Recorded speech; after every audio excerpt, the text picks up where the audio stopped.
Baiklah, kami akan melanjutkan hasil presentasi kami, yaitu materi keempat yang akan dibacakan oleh Reza Pratama. Dipersilahkan untuk membaca materinya. Oke, baik. Materi 4, pengenalan risiko keamanan informasi. Next, pengertian keamanan informasi. Keamanan informasi adalah pelindung segala jenis informasi dari pihak yang tidak berwenang atau yang tidak bertanggung jawab dalam pengelolaannya. Tujuan pembuatan sistem keamanan informasi adalah mencegah penyalahgunaan informasi oleh pihak yang tidak berkepentingan atau tidak berhak mengelola informasi tersebut. Next. Risiko keamanan informasi. Risiko keamanan informasi merupakan suatu tindakan yang dapat disebabkan oleh ancaman informasi selama melakukan pelanggaran. Keamanan informasi, adanya risiko keamanan informasi karena adanya akibat dari tindakan yang dilakukan tanpa pemberian hak pengelolaan. Next. Kepemilikan risiko. Risiko merupakan kemungkinan terjadinya suatu peristiwa yang berdampak pada pencapaian sasaran organisasi. Jika risiko tersebut menimpa suatu organisasi, maka hal tersebut dapat berdampak negatif pada organisasi. Pemilik risiko, risk owner, yaitu pihak atau orang yang bertanggung jawab atas mitigasi risiko. Risk owner terdapat pada masing-masing fungsi kerja, unit kerja, dan probis perseroan. Originator risiko, yaitu hak orang yang menentukan risiko di mana orang atau pihak tersebut terpapar oleh dampak risiko.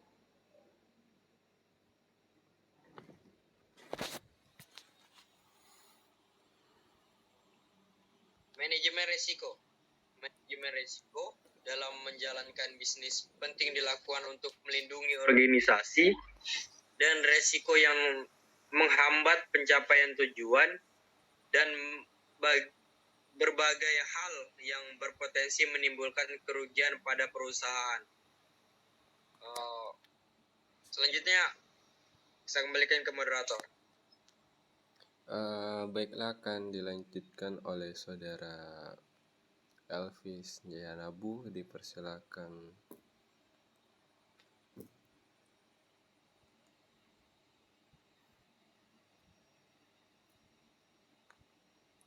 Oke, terima kasih kepada Yatsa. Manajemen risiko. Manajemen risiko dalam menjalankan bisnis penting dilakukan untuk melindungi organisasi dari risiko yang menghambat pencapaian tujuan dan berbagai hal yang berpotensi menimbulkan kerugian bagi perusahaan. Next. Manajemen risiko adalah suatu pendekatan terstruktur atau metodologi dalam mengelola ketidakpastian yang berkaitan dengan ancaman suatu rangkaian aktivitas manusia, termasuk penilaian risiko, pengembangan strategi untuk mengelolanya, dan mitigasi risiko dengan menggunakan pemberdayaan atau pengelolaan sumber daya. Next. Fungsi manajemen risiko bertugas untuk mengarahkan praktik enterprise management pada organisasi, terutama untuk menghadapi risiko-risiko utama yang dapat mengganggu pencapaian sasaran organisasi. Next. Adapun proses manajemen risiko terdiri atas 3 proses utama, yaitu penetapan, konteks penilaian risiko, dan penanganan risiko. Next.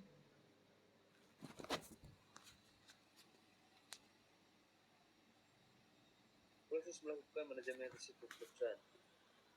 Pertama, identifikasi risiko. Yang kedua, mengidentifikasi bentuk-bentuk risiko. Yang ketiga, melakukan analisis terhadap setiap alternatif. Yang Yang keempat, memutuskan satu alternatif. Yang kelima, melaksanakan alternatif yang dipilih. Yang keenam, mengontrol alternatif yang dipilih.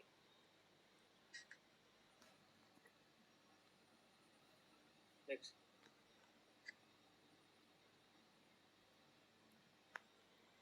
Teknik penilaian risiko. Teknik penilaian risiko ada 3. Yang pertama analisis risiko, yang ketiga evaluasi risiko.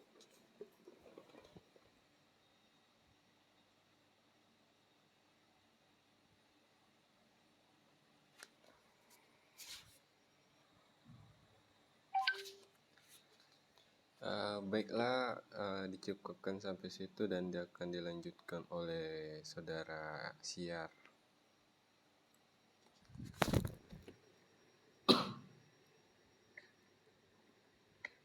Tes. Oke, terima kasih atas moderator kita yang telah memberikan kesempatannya. Oke, berikutnya langkah-langkah melakukan penilaian risiko. Yang pertama, identifikasi bahaya. Yang kedua, tentukan siapa yang mungkin terkena bahaya dan bagaimana. 3. Evaluasi risiko dan membuat keputusan berdasarkan pengukuran pengendalian.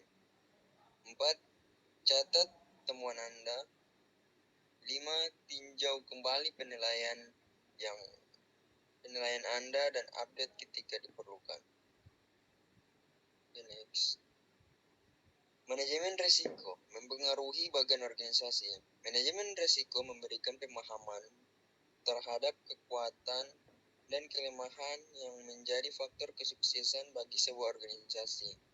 Manajemen risiko juga mampu meningkatkan kemungkinan kesuksesan dan menurunkan kemungkinan kegagalan serta ketidakpastian yang berkaitan pada proses pencapaian tujuan organisasi. Next.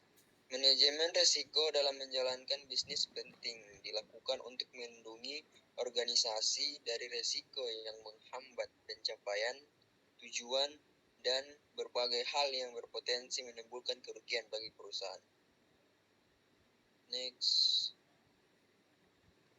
Penerapan manajemen risiko yang berhasil ditunjukkan dengan adanya identifikasi dan analisis risiko sesuai tingkat kepentingannya. Risiko dimitigasi, dilacak dan dikendalikan secara efektif. Permasalahan dicegah sebelum terjadi dan pegawai secara sadar fokus pada apa yang akan mengaruhi pencapaian dari tujuan. Next. Klasifikasi data. Klasifikasi data adalah proses mengasosiasikan karakteristik metadata ke setiap aset di kawasan digital yang mengidentifikasi jenis data yang terkait dengan aset tersebut. Klasifikasi data dibagi menjadi 3. Data elektronik strategis, data elektronik tinggi, dan data elektronik rendah. Jadi hasil dari klasifikasi tersebut. Oke, saya kembalikan ke moderator. Baiklah, akan dilanjutkan oleh saudara Anugrah. Dipersilahkan untuk melanjutkan presentasi.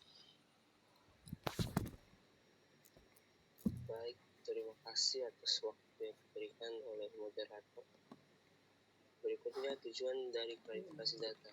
Memisahkan data yang heterogen ke dalam kelompok data yang homogen, sehingga sifat-sifat data yang menonjol mudah dilihat. Next. Klasifikasi data berdasarkan sumber. Pertama, data internal. Data internal adalah sebuah data asli yang menguraikan situasi dan kondisi pada suatu organisasi secara internal. Data ini dihasilkan melalui penelitian sendiri, bukan dari data dari orang lain. Contohnya dari data internal adalah data penjualan, data stok gudang, data pegawai, dan sebagainya. Data internal adalah data yang menguraikan suatu dan kondisi.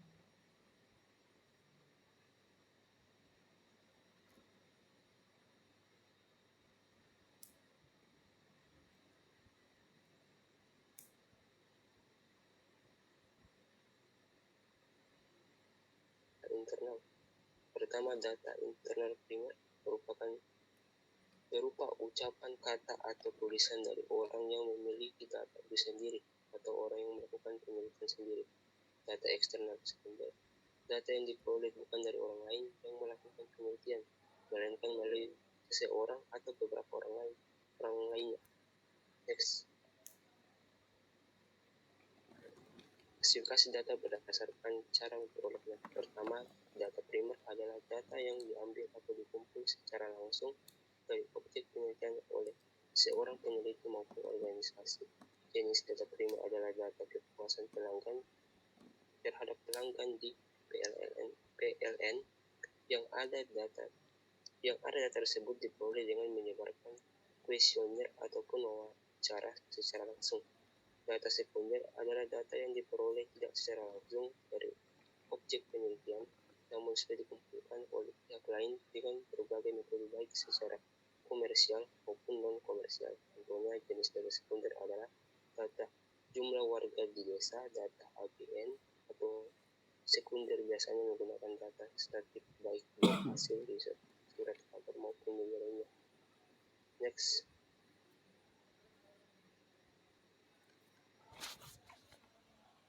Kategorisasi informasi merupakan proses pengumpulan suatu jenis informasi setelah itu disatukan agar dapat dimengerti dan dipelajari.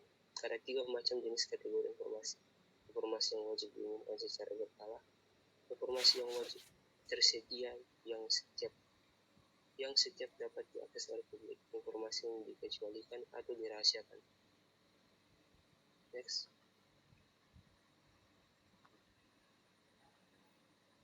Ya, sekian dan saya kembalikan ke moderator. Terima kasih untuk semua anggota yang sudah membacakan hasil presentasi kelompok materi untuk materi keempat, dan sampai di situ saja, kurang lebihnya mohon dimaafkan dan terima kasih untuk kesempatannya.